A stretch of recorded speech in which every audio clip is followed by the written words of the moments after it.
the shine of towers and spotlights, all the stars we steal from the night sky will never be enough, never be enough. V Dome kultúry Lúky sa uskutočnil 28.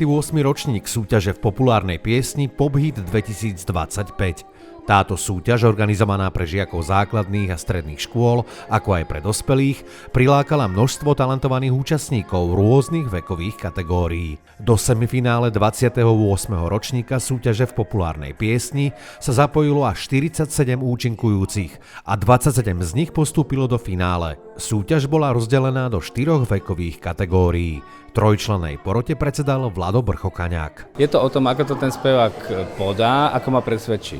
Že keď to je aj trošku falošné, nevadí. Všetko sa dá dorobiť vždycky, ale proste tá emócia, áno.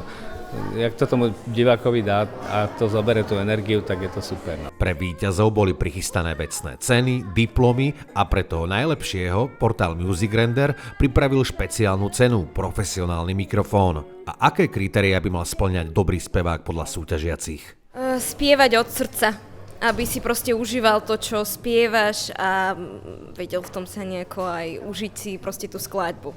Určite tá odvaha najprv výjsť na to pódium a potom užiť si to.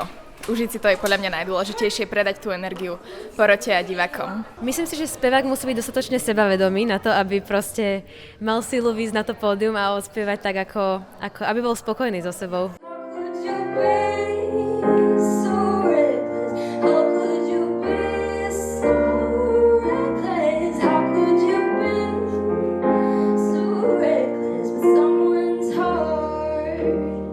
V prvej kategórii od 6 do 9 rokov napokon zvíťazila Michaela Kubašová.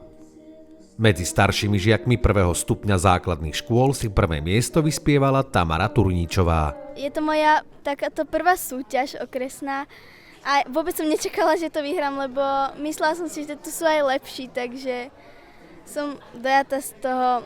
V silnej konkurencii mladých spevákov vo veku 13 až 15 rokov zvíťazila Nela Saláková.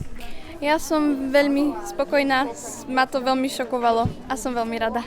A taktiež veľmi ďakujem, teda porote. V najstaršej kategórii si víťazstvo vyspievala Mariana Ziková.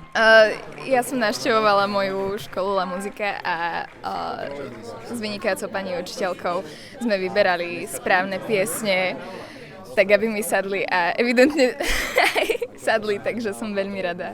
Špeciálnu cenu od portálu Music Render získala Mariana Zíková. Absolútnou víťazkou súťaže Pop Hit 2025 sa stala Nela Saláková. Veľká vďaka patrí všetkým súťažiacím, porodcom, pedagógom, rodičom za nezabudnutelnú atmosféru a my sa spolu s nimi tešíme už na ďalší ročník. Keď ku mne príde sen, vždy